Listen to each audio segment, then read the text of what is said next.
안녕하세요. 예. 안녕하세요. 예. 예, 이게 바로 찐 고수의 클래스.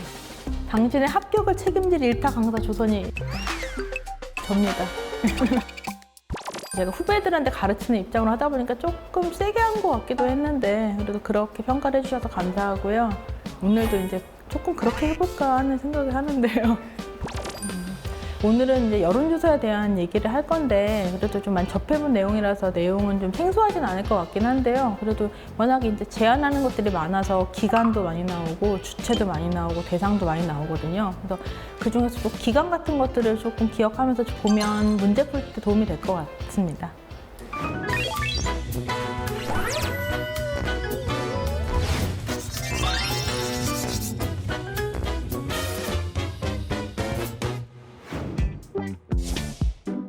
오보자 보자간 이번 여론조사 결과가 어떻게 됐지? 그게 더블 스코어로 지고 계십니다. 이런, 더 열심히 해야겠군. 오보자 보자간 이번 여론조사는 차이가 더 벌어졌습니다. 오보자 보자간 이번엔 그래도 조금 좁혀졌습니다. 보자 보자간 이번엔 5% 차이입니다. 보자 오차 범위 이내로 좁혀졌습니다. 좋았어. 보자 당장 언론에 대대적으로 발표하라고. 오차 범위 이내 접전. 그건 안 되겠는데요? 아니 왜? 원래 후보자가 실시한 선거 여론조사 결과는 공표할 수 없잖아요. 후보자님 설마 모르시는 건? 아 당연히 알지. 자네가 잘 알고 있나? 시험해 본 거야. 아, 예, 시험이요? 네네네. 후보자님 몇 학번이셨죠? 재수를 많이 하셔서 저보다 뒷 학번이셨던 걸로 아는데. 아이, 뭐 그런 걸 따지고 그래. 밥이나 먹으러 가자고. 얼른.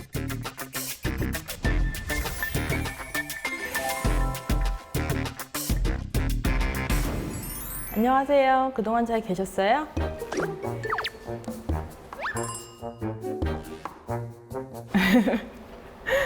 오늘은 지난 시간에 배웠던 것보다는 조금 더 이렇게 좀 쉽게 와닿을 수 있는 내용이라서요. 여론조사에 관한 얘기를 한번 해볼까 합니다.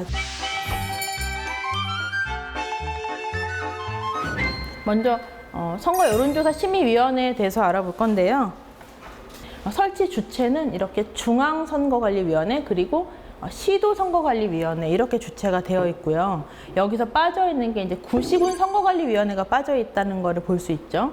설치 기간은 상시고요. 위원 정수는 9인 이내라고 되어 있고 위원 선임은 국회의 교섭단체를 구성한 정당이 추천하는 각 한 명 등 중립적이고 공정한 사람 중에서 위촉한다 이렇게 되어 있죠. 그래서 여기서 이제 보면 교섭단체를 구성한 정당이 추천하긴 하지만 이게 이제 당원은 위원이 될 수 없습니다. 특정 정당의 당원이 뭔가 위원회 구성원이 됐을 때 어떤 중립성을 담보할 수 없을 수도 있어서 당원은 위원이 될 수 없도록 하고 있고 위원장은 위원 중에서 한 명을 후선하게 되어 있습니다. 선거 여론조사 심의위원회가 너무 길기 때문에 제가 앞으로는 여심이라고 하겠습니다. 여론조사 심의위원회에서 여심이라고 이제 줄여서 보통 말을 하고 있기 때문에 여심이라고 말을 할게요. 심의 범위는 이렇게 나와 있는데 중앙여심이랑 시도여심이가 이렇게 있는데 전국이나 2개 이상의 시도 선거구민을 대상으로 실시하는 여론조사에 관할하는 여심위는 중앙여심인데 예를 들어서 전국 단위로 실시되는 여론조사는 당연히 중앙여심위에서 해야 되겠죠. 매칭이 되니까. 그리고 2개 이상의 시도회 같은 경우에는 어느 시도에서 관할해야 되는지가 명확하지 않기 때문에 이것도 중앙여심위가 이런 여론조사에 대해서 심의를 하고 있고 그다음에 하나의 그런 시도의 선거구민 대상으로 해서 여론조사를 하게 되면 그때는 그 해당되는 시도여심위가 이 여론조사를 관할하게 되는 겁니다. 이 내용을 보면 공표 또는 보도를 목적으로 하는 여론조사에 있어서 객관성, 신뢰성을 확보하기 위해서 여러 가지 여론조사 기준을 만들어서 운영하고 있는데 그 만드는 주체는 중앙여심위가 만들어서 이 기준을 중앙여심위가 만들어서 이런 것들을 모든 선거에 관한 여론조사에 같이 공통되게 이제 운영을 하고 있습니다. 그럼 이제 여심위의 직무에 대해서 볼 건데 이렇게 4가지로 나눠서 볼 수가 있고요. 첫 번째로는 선거에 관한 여론조사, 그 신고를 하게 되어 있습니다. 그때 그 신고를 된 내용을 보고 아 이게 뭔가 미비해서 보완할 점이 있다. 그럴 때는 여심이가 그 신고한 분에게 보완 요구를 하거든요. 그런데 그거에 대해서 만약 이의가 있을 때는 이의 신청을 하게 됩니다.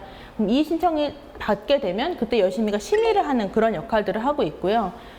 두 번째로는 이제 공표 또는 보도, 외부에 공표되는 그런 여론조사, 선거에 관한 여론조사가 있는데 이런 것들은 공표하기 전에 여심이 중앙선거여론조사심의위원회 홈페이지에 등록을 하고 나서 공표를 하게 되어 있거든요. 그래서 그런 그 여론조사 결과 같은 것들을 홈페이지에 등록하는 그런 일들도 하고 있고요.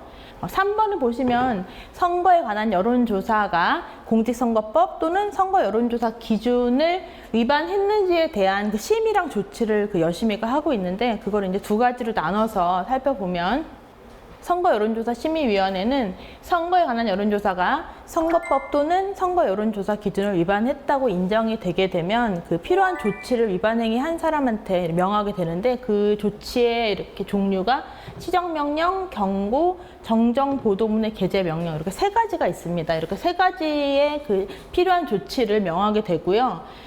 그런데 그 위반 행위가 이렇게 그냥 위반했다 이렇게 인정되는 게 아니라 선거의 공정성을 현저하게 해치는 걸로 인정이 되거나 그러니까 뭔가 좀 더 심하게 공정성을 현저히 해치는 경우 그리고 두 번째로 정시 요 두 가지 정시 요 게재 명령을 불이행했다 이렇게 두 가지의 경우가 있으면 그때는 고발하고 통보합니다.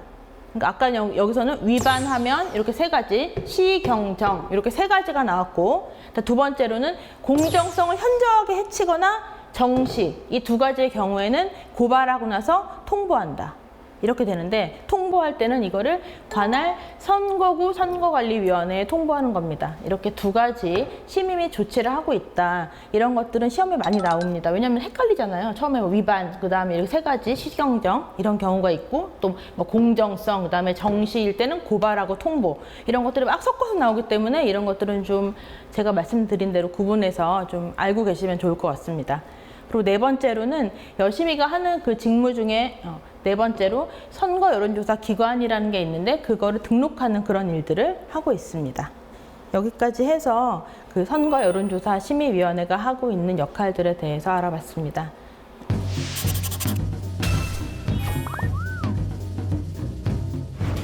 그럼 이제 OX 퀴즈로 우리가 배웠던 것들을 한번 확인해 보는 시간을 가져볼까 합니다. 한숨을 쉬시네요. 자, 첫 번째, 구시군 선거관리위원회는 선거 여론조사 심의위원회를 설치할 수 있다. 맞을까요? 틀릴까요? 제가 아까 주체가 두 가지가 있다고 말씀드렸었죠. 그렇죠. X입니다. 맞습니다. 왜냐하면은 구시군 선거관리위원회는 설치할 수 없고 대신 중앙선거관리위원회랑 시도선거관리위원회가 그 여심위를 설치할 수 있는 주체였기 때문에 구시군 선거관리위원회는 여심위를 설치할 수 없는 거죠. 아까 나왔네요. 그죠? 제가 중요하다고 했던 거 나왔습니다. 보십시다. 선거 여론조사 심의위원회는 선거에 관한 여론조사가 이 여론조사 기준을 위반해서 공정성을 현저하게 해치는 경우로 될 때, 그럴 때는 정시, 제가 아까 그랬죠. 공정성을 현저하게 해치는 경우랑 두 번째 정시의 경우에는 고발하고 통보한다. 그러면은 공정성을 현저하게 해치는 경우에는 고발하고 통보한다가 나와야 되는데 여기 다른 게 나왔네요. 그죠? 그래서 이건 틀린 게 되겠죠. 전국 또는 2개 이상의 시도의 선거 구민을 대상으로 하는 여론조사는 중앙선거여론조사심의위원회가 심의한다. 맞나요?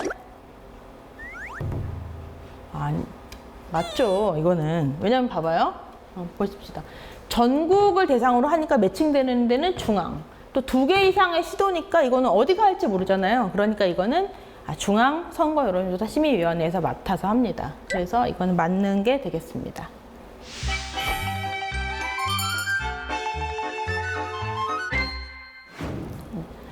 먼저 보면 그 여론조사 기관 단체가 이런 공표 또는 보도를 목적으로 해서 선거에 관한 여론조사를 실시할 때는 이런 시스템 같은 것도 갖춰야 돼요. 뭔가 그러니까 규모 있게 조사 시스템이라든지 전문가, 분석 전문 인력, 이런 전문가들을 다 요건을 갖춰서 등록 요건을 갖춘 다음에 그 관할되는 선거 여론조사 심의위원회에 그 여론조사 기관에 등록 신청을 합니다. 그러면 등록증을 이제 열심히 해서 교부를 하게 되고, 그리고 나서 그 선거 여론조사 심의위원회는 그 여론조사 기관 단체, 요거를 보면 앞으로는 선거 여론조사 기관이라고 할 텐데, 그 여론조사 기관 단체, 선거 여론조사 기관을 이 중앙선거 여론조사 심의위원회 홈페이지에 공개하는 겁니다. 그런데 여기서 이제 여론조사 기관으로 등록이 되었는데 이렇게 세 가지 경우에는 등록이 취소됩니다. 거짓이나 그 밖에 부정한 방법으로 여론조사 기관을 등록했을 때 이런 것들이 밝혀지면 등록 취소가 되고요. 두 번째로는 아까 등록 요건, 조사 시스템이라든지 분석 전문 인력, 이런 등록 요건이 갖추어지지 못하게 된 경우에도 등록 취소가 됩니다. 마지막으로는 선거에 관한 여론조사랑 관련된 죄를 범해서 징역형 또는 벌금 100만 원 이상의 형을 받게 되면 그때는 이 선거 여론조사 기관으로서의 등록이 취소가 됩니다. 그리고 나서 여기 보면 이 세 번째 경우에는 등록 취소된 날부터는 1년 이내에는 다시 재등록을 할 수 없도록 되어 있습니다. 그러니까 앞에서 본 이런 거짓 부정한 방법, 등록 요건 이런 경우에는 다시 이런 것들을 갖추게 되면 등록을 바로 할 수 있지만, 이 세 번째 같은 경우 선거 여론조사랑 관련된 죄를 범해서 징역형 또는 벌금 100만 원을 받게 되면 이렇게 1년 동안은 다시 등록할 수 없다. 이런 것들은 이제 세 번째 게 제일 이제 좀 중요하겠죠. 그래서 만약에 이렇게 등록이 취소가 되면 그 홈페이지에 다시 이제 그 등록 취소가 됐다는 사실을 공개하는 그런 절차들이 있습니다. 이건 참고하시면 될 것 같습니다.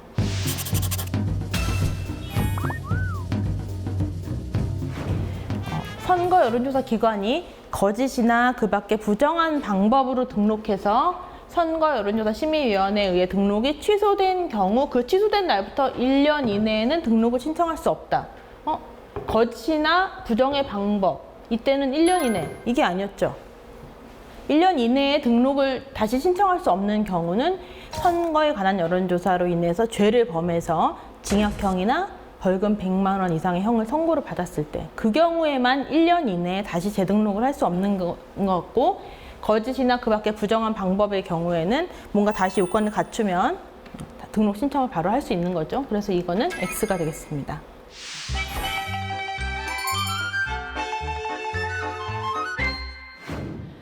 첫 번째부터가 금지네요. 여론조사 결과 공표 금지. 그런데 이제 누구든지 이제 기간이 나오는데 선거일전 6일부터 선거일 투표 마감 시각까지, 이때 6일 전부터 선거일전 6일부터는 뭘 못하느냐, 선거에 관하여 정당에 대한 지지도나 아니면 당선인을 예상하게 하는 여론조사. 우리가 이제까지 얘기했던 선거에 관한 여론조사보다 조금 더 이제 구체적이죠. 이런 경우 선거에 관하여 정당에 대한 지지도 또는 당선인을 예상하게 하는 여론조사, 이런 것들을 이제 여기 가로에 보면 모의투표나 인기투표의 같은 형태로 하는 경우까지 포함해서 이런 결과 같은 것들을 이제 공표하거나 보도할 수 없게 아예 이렇게 전면적으로 막아놨습니다. 근데 여기서 예를 들어서 선거일 전 한 10일, 그러니까 전에 선거일 전 10일이나 뭐 선거일 전 7일 이렇게 이 기간 전에 미리 했던 여론조사를 이 기간에 그냥 공표하는 건 가능한데, 이 기간 중에 새로 뭔가 여론조사를 해서 그 결과를 공표하는 것들을 금지하고 있다. 이렇게 이해하시면 될 것 같습니다.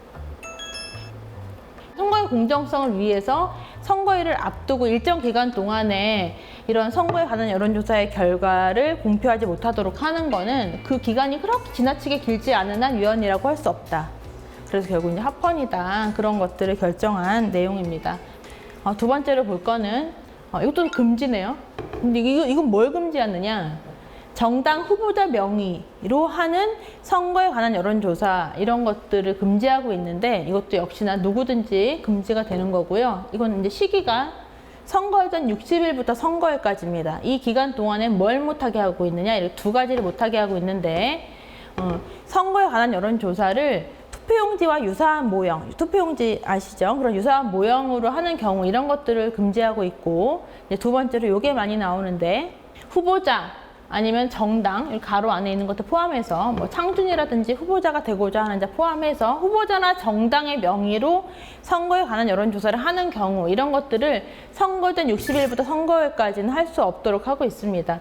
이 여론조사를 하는 사람이 누구인지를 밝히는 그런 것들을 명의를 밝히는 거라고 하는데 그러니까 정당도 그렇고 후보자도 그렇고 정당이나 후보자의 명의로 선거에 관한 여론조사를 할 수 없도록 되어 있습니다.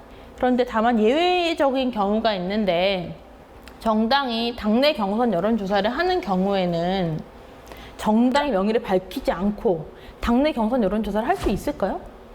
없잖아요. 그렇잖아요. 당내 경선 여론조사는 당연히 당내 경선을 정당이 하는 거니까 그런 경우에는 정당의 명의를 밝혀서 하더라도 예외적으로 인정을 해주는 겁니다. 세 번째로 이제 여론조사를 할 때 사실 사전에 신고를 하게 되어 있습니다. 신고를 하는데 신고를 어디다 하느냐?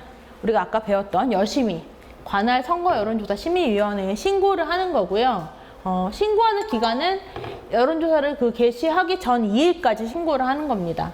그래서 그리고 이제 신고 그럼 누가 하느냐? 당연히 여론조사를 하는 사람이 신고를 하겠죠. 신고 사항은 이렇게 목표 지일 방설 이렇게 목표 지일 방설 이런 것들을 신고합니다. 그렇게 하고 그런데 여기서 또 이제 문제에 많이 나오는 것들 노란색 사전 신고를 하는데 그 예외가 있습니다. 원칙적으로는 다 실시하는 사람들은 신고를 하는 게 원칙이고요. 예외적으로 여기 나와 있는 이런 주체들은 신고를 하지 않고 여론조사를 해도 여론조사를 공정하게 하겠구나 이런 생각에서 여론조사를 할 때 신고를 하지 않아도 될 수 있도록 예외를 규정하고 있는데 보면 먼저 첫 번째로는 제3자로부터 여론조사를 의뢰받은 리서치 이런 여론조사 기관 단체가 있어요. 근데 이 사람들은 의뢰받아서 하는 거니까 실제로는 본인들이 하는 게 아니죠. 실제로는 하는 사람이 있고 의뢰한 사람이 있고 그럼 의뢰한 사람이 신고하면 되고 의뢰를 받은 이런 여론조사 기관은 신고할 필요가 없다. 너무 당연하죠. 근데 가로 안에 보면 이 리서치, 이 선거 여론조사 기관이 제3자의 의뢰 없이 직접 하는 경우가 있어요. 그럴 땐 당연히 신고를 해야겠죠. 왜냐면 본인들이 여론조사의 실제 주체니까. 그럴 때는 여론조사 기관도 제3자의 의뢰 없이 직접 하는 경우는 신고를 한다. 그리고 이제 정당 같은 경우는 신고를 하지 않고도 할 수 있고요. 가로 열고 보면 창준이나 정책연구소의 경우에도 신고하지 않고 바로 선거 여론조사를 할 수 있습니다. 그리고 이제 방송사업자라든지 전국 또는 시도를 보급지역으로 하는 신문, 정기 간행물 사업자. 여기서는 전국 또는 시도, 그러니까 대규모의 이런 신문 사업자를 얘기하는 거고 여기 빠져있는 건 이제 구시군 단위는 빠져있죠. 그래서 이런 대규모의 신문 사업자나 정기 간행물 사업자의 경우에는 신고 없이도 선거 여론조사를 할 수 있습니다. 뉴스통신 사업자, 연합뉴스 같은 경우 이런 뉴스통신 사업자도 신고 없이 할 수 있고 그다음에 요 앞에서 봤던 이렇게 세 가지 이렇게 방송사업자, 아까 전국 또는 시도를 보급지역으로 하는 신문사업자, 정기 간행물 사업자, 그리고 뉴스통신 사업자가 관리 운영하는 인터넷 언론사. 이 인터넷 언론사인데 이 앞에 봤던 요렇게 세 가지의 사업자가 운영하는 인터넷 언론사의 경우에도 좀 대규모이기 때문에 공신력이 있다고 봐서 이 인터넷 언론사도 사전 신고 없이 선거 여론조사를 실시할 수 있습니다. 마지막으로 여기도 인터넷 언론사인데 전년도 말 기준으로 해서 직전 3개월 동안에 1일 평균 이용자가 10만 명 이상인 경우, 그러니까 이제 이것도 대규모의 인터넷 언론사의 경우에는 신고 없이 할 수 있다. 이런 경우고요. 이제 네 번째로는 이렇게 사전 신고 아까 했을 때 그거에 대해서 여심위가 보완할 수 있는 그런 그 역할을 하는 게 있는데 이제 뭐 사전 신고 자체가 뭔가 보완이 필요할 때는 보완 요구를 해서 이제 보완을 받고 있는 거고요. 뭐 그거에 대해서 이의 신청이 있으면 그 보완 요구를 받았던 그런 선거 여론조사 기관 단체가 이의 신청도 할 수 있다. 이런 절차들이 있다는 거는 그냥 참고해서 보시면 될 것 같습니다. 마번 보시면 이제 준수사항 두 가지를 먼저 보실 수 있습니다.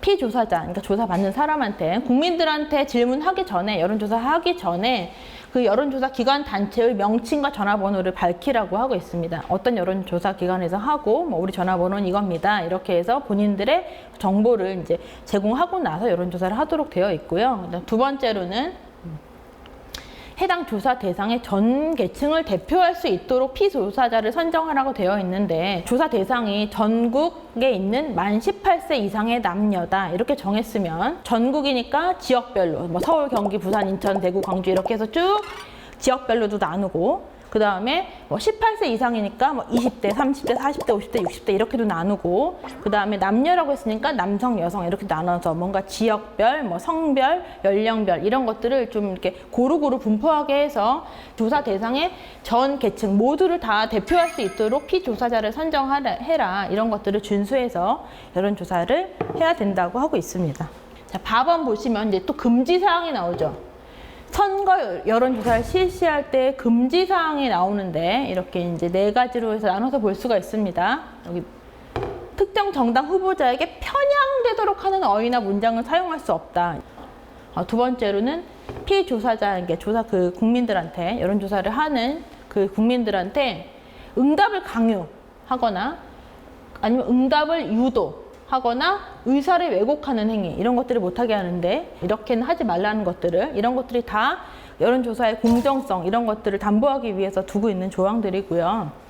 세 번째로는 오락 기타 사행성을 조장하는 그런 방법으로 하거나 아니면 뒤에 보시겠지만 이 여론조사에 모두 다 이제 참여한 분에게는 전화요금 할인 혜택을 이제 1,000원씩 줄 수 있도록 되어 있는데 그런 1,000원씩의 할인 혜택을 초과해서 제공할 수 없다. 이건 다 돈과 관련된 것들이죠. 그러니까 예를 들어서 여론조사 참여하시면 뭐 경품을 드리겠습니다. 추첨해서 뭐 그런 것들을 하지 말라는 겁니다. 마지막으로는 피조사자, 그러니까 그 여론조사에 참여하는 조사자의 성명이 공개되도록 하지 않도록 이런 것들까지 세세하게 규정을 하고 있습니다. 또 이제 준수사항, 엄청 많죠. 준수해야 되는 것들. 이건 근데 언제 준수하냐? 그 여론조사 결과를 공표할 때 준수사항인데 보겠습니다. 준수해야 될 것도 첫 번째는 선거 여론조사 기준으로 정한 사항이 있어요. 그러니까 여론조사 결과를 공표할 때 같이 공표해야 되는 것들이 있습니다. 이거는 최초에 공표할 때나 아니면은 뭐 두 번째, 세 번째 인용해서 공표할 때 마찬가지로 이런 것들을 함께 공표해야 된다고 되어 있습니다. 그리고 이제 두 번째로는 그 여론조사를 실시한 기관 단체는 뭔가 자기네 그 여론조사 때 있었던 설문지라든지 이런 결과 분석 자료 이런 것들을 선거 이후 6개월까지 이제 보관하도록 되어 있습니다. 그래서 이제 혹시 나중에 자료 제출 요구를 하게 되거나 했을 때 여론조사 기관이 이런 자료들을 이제 제출할 수 있도록 해서 선거 이후 6개월 동안 자료를 보관을 해야 되는 거고요. 그리고 그 여론조사 결과 공표하기 전에 홈페이지에 등록을 해야 합니다. 어느 홈페이지냐? 아까 봤던 중앙선거여론조사심의위원회 홈페이지에 여론조사 결과를 공표하기 전에 여론조사 기준으로 정한 사항들을 등록을 해야지만 그리고 나서 이제 공표를 할 수 있도록 되어 있는 겁니다. 또 금지사항이 나오네요. 이건 뭐냐? 이제 아까 준수에는 사항들이 있었고 선거 여론조사 결과를 공표할 때 금지돼야 되는 사항들이 있습니다. 이거 할 수 없다는 거죠. 뭘 할 수 없냐? 아까 이제 그 열심히 홈페이지에 등록되지 않은 선거 여론조사 결과는 공표할 수 없도록 되어 있고요. 그러니까 홈페이지에 등록을 해야만 공표할 수 있는 거고요. 그 다음에 선거 여론조사 기준을 따르지 않고 어떤 공표나 보도를 목적으로 해서 여론조사를 실시하고 또 그것들을 공표 보도할 수 없도록 되어 있습니다. 그래서 이제 여론조사 기준을 따르지 않는 경우는 아예 이제 공표를 못하는 거죠. 다음으로 보실 거는 자료 제출 요구인데 이런 것들은 이제 관할 선거구 선거관리위원회나 열심히가 뭔가 이제 자기네들이 이 여론조사 결과가 뭐 위반된다고 생각이 되면은 그 여론조사 기관에 자료 제출 요구를 할 수 있는 그런 권한이 있다. 이 정도만 보시면 될 것 같습니다. 다음은 이제 전화를 이용해서 야간에는 10시부터 다음날 아침 7시까지는 이런 여론조사를 할 수 없도록 되어 있고요. 카본 보겠습니다. 착신 전화 이용 등 선거 여론조사 왜곡행위 금지 이렇게 2가지가 나오게 됩니다. 근데 첫 번째는 당내 경선 위한 여론조사의 경우에 그런 결과에 영향을 미치게 하기 위해서 이 다수의 선거구민 대상으로 해서 성별이나 연령 등을 거짓으로 응답하도록 지시 권유 유도하면 안 된다 이렇게 되어 있는데 제가 이제 경선 후보자인데 내 이제 측근한테 얘기해서 이제 여론조사를 어떤 방법을 할지 모르겠는데 여론조사 전화가 오면 너 어떻게 응답해라. 예를 들어서 뭐 남자인데 여자라고 해라. 아니면은 뭐 20대인데 30대라고 해라. 왜냐면은 뭐 20대는 뭐 다 이미 여론조사를 한 분이 많아서 더 이상 20대가 필요 없을 수도 있고 이러니까 그런 것들을 연령 같은 것들을 거짓으로 응답을 해서 그 여론조사에 응하게 하도록 해서 유도하는 겁니다. 그러니까 그런 것들을 거짓으로 응답하는 것들을 지시 권유 유도할 수 없도록 그렇게 되어 있고요. 두 번째로는 선거에 관한 여론조사의 결과에 영향을 미치게 하기 위해서 착신 전환해서 이제 예를 들어서 제가 여러 대 한 10대를 착신 전환해서 저한테 다 오도록 하는 거예요, 전화를. 사실은 저 사람한테 하는 건데도 나한테 오게 해서 제가 원하는 대로 막 이제 결과를 답을 하는 거죠. 그런 것들을 하지 못하도록 하기 위해서 착신 전환해서 같은 사람이 2차례 이상 응답하지 못하도록 그런 것들을 지시 권유 유도할 수 없도록 이렇게 되어 있습니다.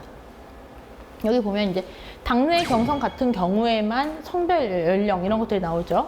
여기는 선거에 관한 여론조사가 아니라 당내 경선의 경우에 성별 연령 이렇게 나온다. 이런 것들 좀 구분해서 보시면 좋을 것 같습니다. 이제 2가지가 남았는데 먼저 보시면 선거 여론조사 결과 공표 보도 금지하는 경우가 있습니다. 이건 시기가 해당 선거일의 투표 마감 시각까지는 공표 보도 못하도록 되어 있는 거고요.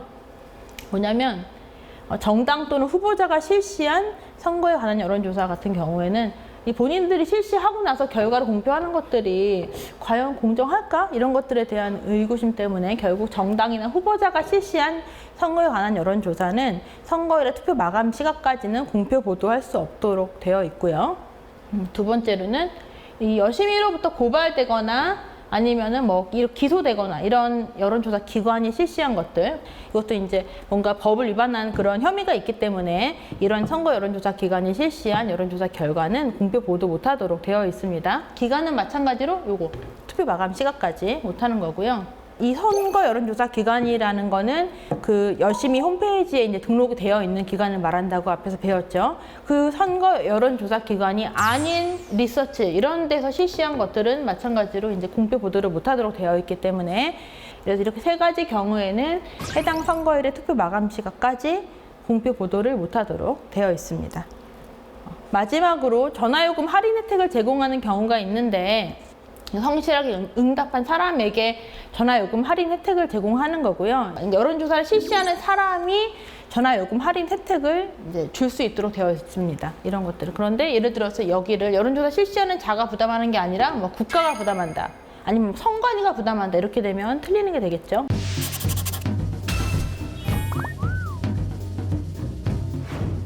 선거일 전 6일부터 선거일의 투표 마감 시각까지 먼저 시기가 나오네요. 선거에 관하여 정당에 대한 지지도 아니면 당선인을 예상하게 하는 여론조사의 결과는 공표할 수 없다. 여기까지는 맞네요. 맞죠? 제일 처음에 배웠던 거. 그런데 인기투표의 경위와 결과의 공표는 허용된다. 인기투표랑 그 모의투표 같은 경우에도 포함해서 공표할 수 없도록 그렇게 되어 있었죠. 그래서 이거는 답은 X가 되겠습니다. 제3자의 의뢰 없이 직접 여론조사 실시하는 경우에 선거 여론조사 기관이 직접 여론조사 실시하는 경우에는 관할 여심위에 신고 의무가 없다. 없는 게 아니고 있죠. 직접 할 때는 신고를 해야 된다고 했었죠. 그렇기 때문에 이거는 답이 X가 되겠습니다. 정당법상의 정책연구소는 선거에 관한 여론조사를 실시하는 경우 관할 여심위에 신고 의무가 없다. 정책연구소 그리고 정당 그리고 창준이 이렇게는 다 신고 의무가 없었죠. 그래서 이 문제는 답은 5가 되겠습니다. 다음 문제 보겠습니다. 누구든지 정당 또는 후보자가 실시한 해당 선거에 관한 여론조사의 결과를 해당 선거일의 투표 마감 시각까지 공표 또는 보도할 수 없다고 했었네요. 맞네요. 그렇죠? 정당 또는 후보자가 실시한 경우에는 그 투표 마감 시각까지는 공표 보도할 수 없기 때문에 이 문제의 정답은 5가 되겠습니다. 그럼 이제 기출 문제로 해서 다시 한번 앞에 배웠던 내용들을 복습해보는 시간을 갖겠습니다.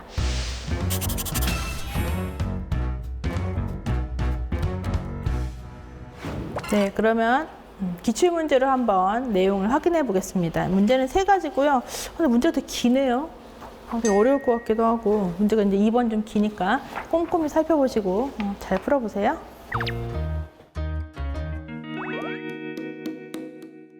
이번 문제 좀 힌트를 좀 드릴까요? 힌트를 드리면 잘 읽어보시면 그 중에서 좀 답이 짧은 게 있어요. 잘 보세요.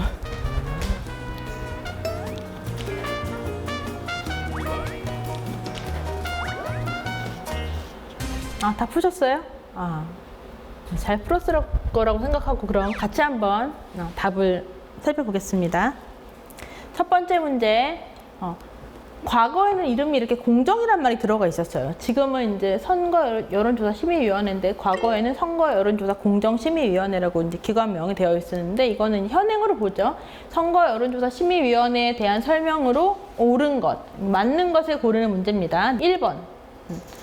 중앙선거관리위원회에 설치하는 선거 여론조사 심의위원회는 총 9명 이내의 위원으로 구성하며 맞네요. 그리고 위원 중에는 국회에 교섭단체를 구성한 정당이 추천하는 각 한 명이 포함되어야 하므로 맞죠? 정당의 당원도 위원이 될 수 있다? 정당의 당원은 위원이 될 수 없었죠? 그러니까 여기가 틀린 거죠. 당원은 위원 될 수 있다. 여기가 틀린 거라서 1번은 틀린 질문이 되겠고요. 2번 선거 여론조사 심의위원회는 전국 일간지에 게재된 선거 기사? 갑자기 왜 선거 기사? 우리가 여론조사 얘기하고 있는데 선거 기사의 공정 여부 조사는 선거 기사심의위원회가 있었잖아요. 그러니까 여기서는 이 선거 기사의 공정 여부를 조사하는 이게 이제 틀렸죠. 그래서 여기가 틀린 부분이 되겠습니다. 3번 시도선거관리위원회가 설치하는 선거 여론조사 심의위원회는 선거에 관한 여론조사가 공직선거법 위반. 위반했으면 세 가지. 시경정 이게 나와야 됐죠. 근데 위반했는데 갑자기 웬 통보? 그러니까 이제 3번은 틀렸죠. 통보가 나오려면 앞에 고발이 있어야 됐고 고발하는 경우는 어떤 경우였냐? 공정성을 현저히 해치거나 정시 이 두 가지 경우에는 고발 그 다음에 통보가 나왔죠. 그러니까 얘는 틀렸죠. 답은 4번이네요. 봅시다. 선거 여론조사 심의위원회에 그 사무를 처리하기 위해서 소속 공무원으로 구성하는 사무국을 줄 수 있다. 이건 맞는 지문이 되겠습니다. 그래서 정답은 4번입니다. 다음 문제 2번 보겠습니다. 공직선거법상 여론조사의 결과 공표 금지 등에 대한 설명으로 옳은 것. 이것도 맞는 걸 고르는 거네요. 1번. 당내 경선을 대체하는 여론조사를 제외하고 누구든지 선거일정 90일부터 선거일까지 투표용지에 유사한 모형? 후보자나 정당의 명의로 선거에 관한 여론조사를 할 수 없다? 90일이 아니었죠. 60일부터 못했으니까 이건 이 부분이 틀린 거니까 틀린 거고요. 2번. 누구든지 선거일전 6일부터 선거일 투표 마감 시간까지. 6일은 어서 들어보긴 했죠. 6일은 맞는 것 같고. 뭐냐? 선거에 관하여 정당에 대한 지지도, 당선인을 예상하게 하는 여론조사의 경위와 결과 공표할 수 없다. 이거 맞는 말이네요. 2번은 맞는 말. 3번은 뭐가 틀렸는지 한번 봐볼까요? 누구든지 선거에 관한 여론조사를 실시하려면 여론조사의 목표 지일 방설 이런 것들을 정한 사항을 신고하는데 언제까지 신고해? 선거 여론조사 개시일 전 2일까지 신고한다고 했었죠. 그래서 이건 여기가 틀린 거고요. 그리고 또 신고하는 그 신고처는 선관위가 아니라 관할 여심위에 신고하는 거기 때문에 여기도 틀렸네요. 여기 틀렸고 4번 보면 누구든지 선거에 관한 여론조사의 결과를 공표 또는 보도하는 때에는 여론조사 기준으로 정한 사항을 함께 공표 보도. 이거 맞고. 그리고 이 여론조사를 한 기관 단체는 이런 자료를 보관하긴 하는데 선거를 12개월이 아니라 6개월까지 보관하는 거기 때문에 4번도 틀린 게 되겠습니다. 정답은 2번. 맞았죠? 오, 잘했습니다. 어떻게 맞았을까요? 제가 드린 힌트로 맞았나? 안 찍었나? 문제 3번 보겠습니다. 공직선거법상 여론조사 등을 이용한 선거운동에 대한 설명으로 옳지 않은 것. 이번엔 틀린 걸 고르는 거네요. 1번.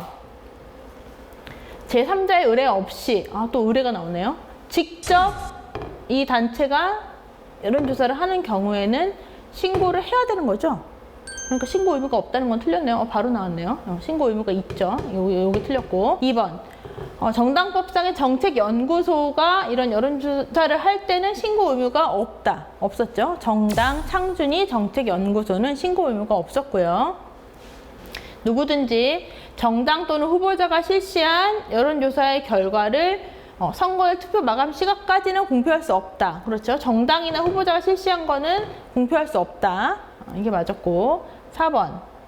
누구든지 선거 여론조사 기관으로 등록된 그런 기관이 아닌 이런 여론조사 기관이 실시한 여론조사 결과는 이 해당 선거일의 투표 마감 시각까지 공표할 수 없다고 했었죠. 그래서 여론조사 기관으로 등록되어 있는 이 선거 여론조사 기관이 실시한 것들만 공표 보도할 수 있도록 되어 있었기 때문에 4번도 맞는 지문이 되겠습니다. 그래서 문제 3번의 정답은 1번이 되겠습니다. 다 맞추셨죠? 몇 개 맞췄었어요? 다 맞췄을 거라고 생각을 하고, 네. 하나 제가 드렸던 그 2번 가지고 잘하셨습니다. 오늘 배웠던 것들은 여론조사에 대해서 알아봤고요. 오늘 강의는 이것으로 마무리하겠습니다. 네, 수고하셨습니다.